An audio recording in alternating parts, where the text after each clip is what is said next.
राधा गोविंद शर्मा जी। श्री हरिवंश महाराज जी, आपके चरणों में दंडवत प्रणाम।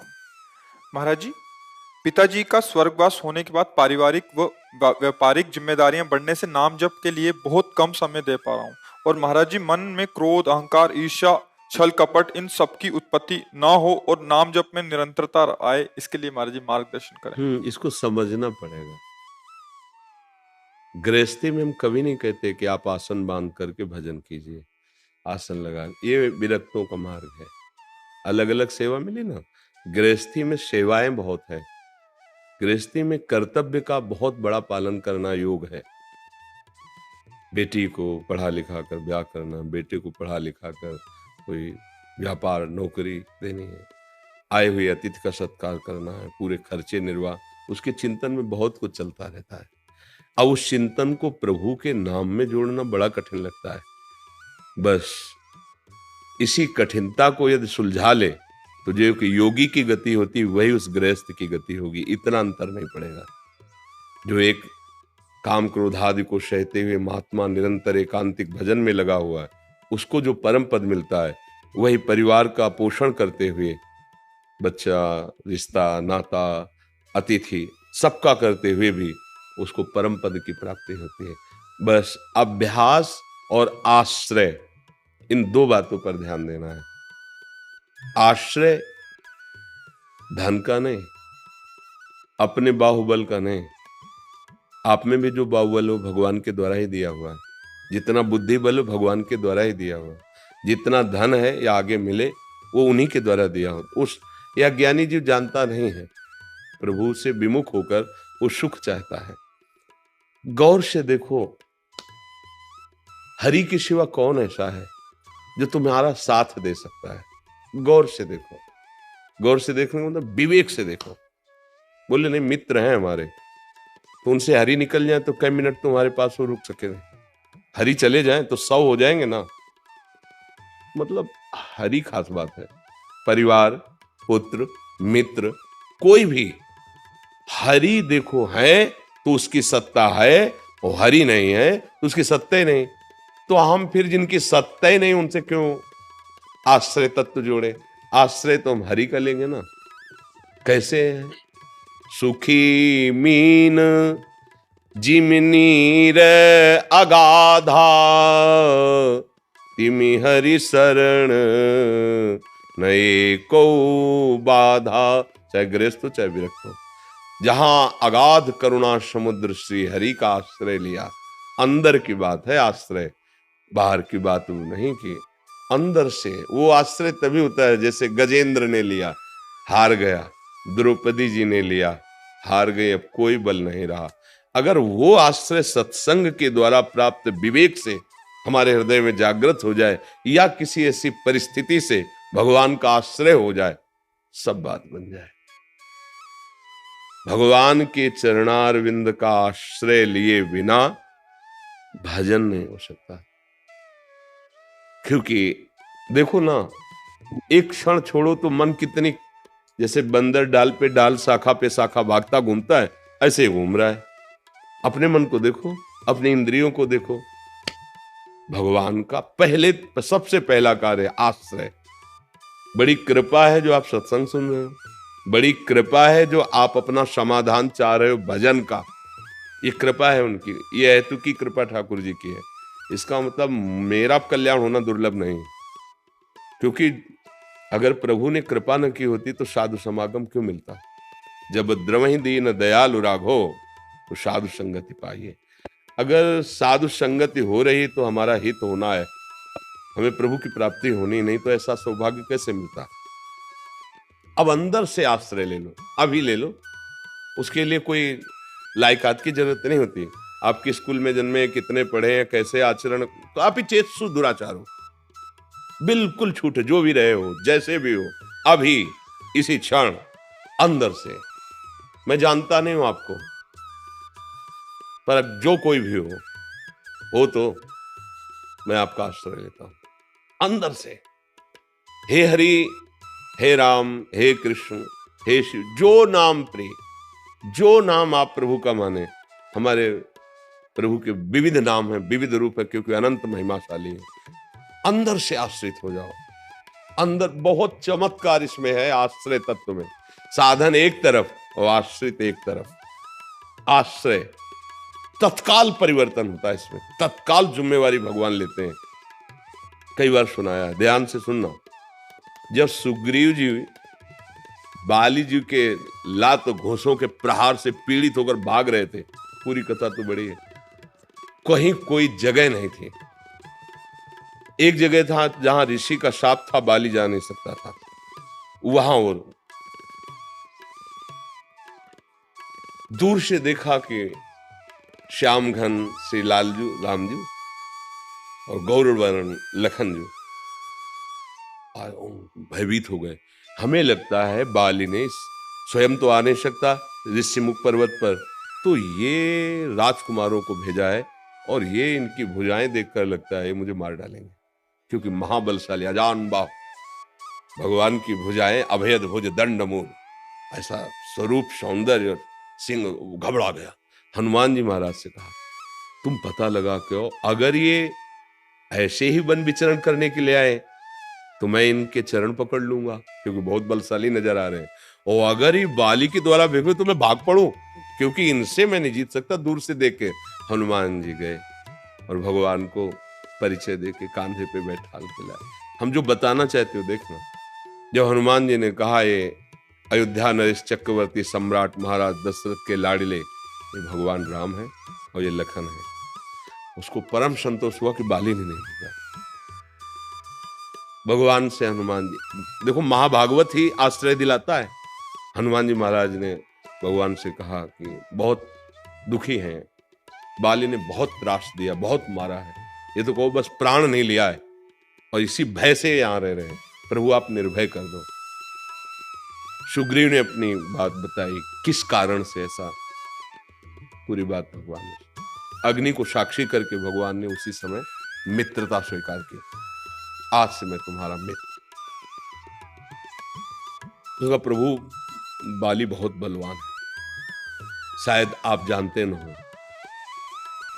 भगवान ने कहा कि तुम कैसे विश्वास करोगे कि मैं बाली पर विजय प्राप्त कर सकता हूं। बोले ताल के लगातार वृक्ष खड़े हैं और आगे दुंदुभी राक्षस की हड्डियां हैं, अगर एक बाण में आप इतने सब ताल के वृक्ष और दुंदुभी राक्षस की हड्डियों को बेच दोगे तो मैं जान जाऊंगा कि आप बाली को मार दो। अमोघ बाण भगवान, ये क्या चीज है। बड़ा प्रसन्न हुआ, आप जैसा मित्र मिल गया। दूसरे दिन युद्ध के लिए ललकारो जाकर भगवान ने प्रेरणा की। जी बाली चला तो उनकी पत्नी तारा ने चरण पकड़ा और कहा स्वामी आप समझ रहे हैं सुग्रीव कभी आपके सामने भी आ सकता है, वो आज ललकार रहा है। क्यों? क्योंकि भगवान उसके साथ हो गए। तो उनका पागल हो तुम, भगवान समदर्शी, मुझे क्यों मारेंगे, मैंने उनको बैर तो किया नहीं ना। चल पड़ा। सुग्रीव के जे ही घूंसे का प्रहार किया, त्राहिमाम बोल उठे, क्योंकि महाबलशाली 6 महीना कांख में रावण को दबाए रखा बाली ने। मेन जो बात हम कहना चाहते हैं उसे समझना। भगवान ने दिखा दिया कि तेरे में सामर्थ्य नहीं सुग्रीव, वो भाग पड़े आए। बोले प्रभु पिटवा दिया ना, नस नस दर्द कर रही, इतना मारा है। बोले हम क्या करें, तुम दोनों एक रूप थे, एक रूप ही, समझे में नहीं आ रहा था कौन सुग्रीव और कौन बाली। अच्छा ये माला हमारा पहनो और स्पर्श करके सारी पीड़ा, अब जाओ। पहले में ये दर्शाया कि तू सामर्थहीन ऐसा समझ, अब मेरी सामर्थ्य का चवन, अब तो सिंहवत महान बलशाली सुग्रीव। और भगवान ने एक बाण बाली को, बाली जब मूर्छित होकर गिरा, फिर चेतना आई तो सामने देखा नव किशोर अवस्था, कोटि कामों का दमन करने वाले भगवान की सुंदरता। हृदय में तो अपार प्रीति उदय हो रही है, लेकिन मुख से कड़वे वचन बोल रहा है। हृदय प्रीति मुख वचन कठोरा, बोला राम। प्रभु की तरफ देख करके बोला मैं बैरी सुग्रीव प्यारा। प्रभु कारण कौन नाथ में मारा। नाथ माने स्वामी, आप तो सारे जगत के मालिक हो, आपने ऐसा क्यों किया।